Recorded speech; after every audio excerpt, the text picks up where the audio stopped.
Kuliah Juni Fibro session part. Tekane kalau ngajeng tip nam ta kubar like kam. Nak ki banta ki bompat tip mo ki bala tip te la pandap hi te mlele te nam ta ki bompat tip kane mo. Te kubar like kam nang ba ka SSC Staff Selection Commission. Kabade jong ka exam CGL mo ki bong ka Combined Graduate Level Examination 2022. Te ki vacancy ka don kumba arpo jarai. Temut ba ya kane ki bala apply ki dai tang ki bala pass graduate. Temut bala amdai BA, BSc, BCom, terter.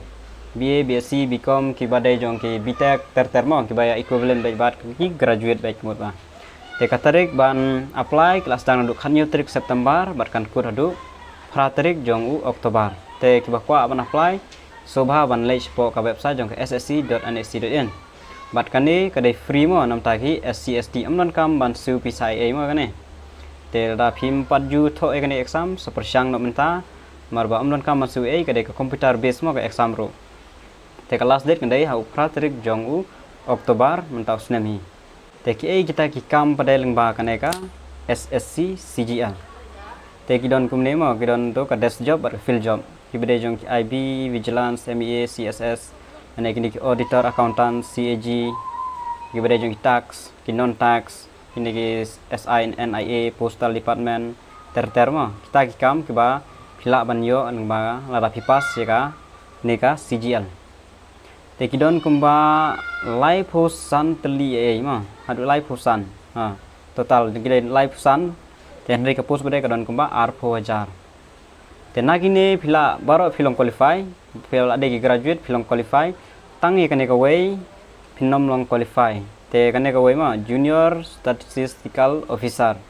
Ya kane pde tang ki basim mathematics saka kelas 12 bat kili banyo 60% ki bala banyo ya kane.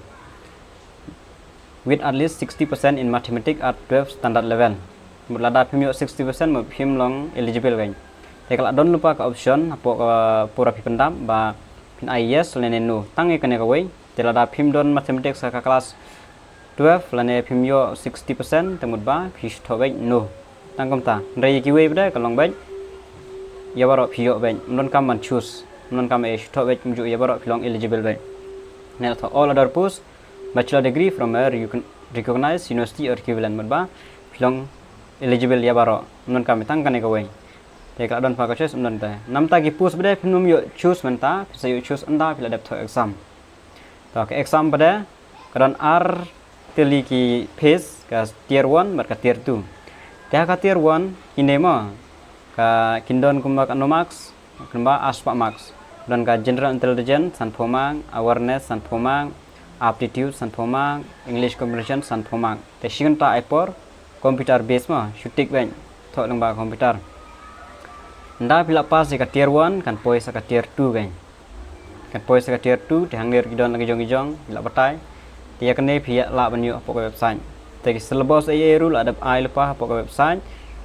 Sapej apa website. Te ka kerteng jong website kene kene mo. ssc.nic.in. Anda pila login ya kene. Anda pila apply kene website pinmi kumne. Ten dalam mi kumne lada pila deb register pin login pendap hangne username nyopi password te pila long. Nada phim pada register, phia register shuan ingkong, ai detail jong phi baro, masa phila ban apply. Kan sadon bedek option don ban apply kan. Nam ta katu. Then ada ban apply, along kin sapentip pi ka date of examination, te ka date of examination ka ba la ban long kan dai hu Desember arjar par. Nam ta ka tier 1. Nam ta ka tier 2 ki sapentip hadin. Te amban kam CA Tela la pidai bila ada graduate ko ban tho ekon exam phila ban tho pendap hi po mobile ru amnon kam man lech po cyber submit hi kidur ka signature e baro ki bron kam pat bisa ap ka tarik ma tho exam padne te tangita hi ngatrai ka layarap ki ba ko ban tho ekane e kuliah jibone nam ta kini baro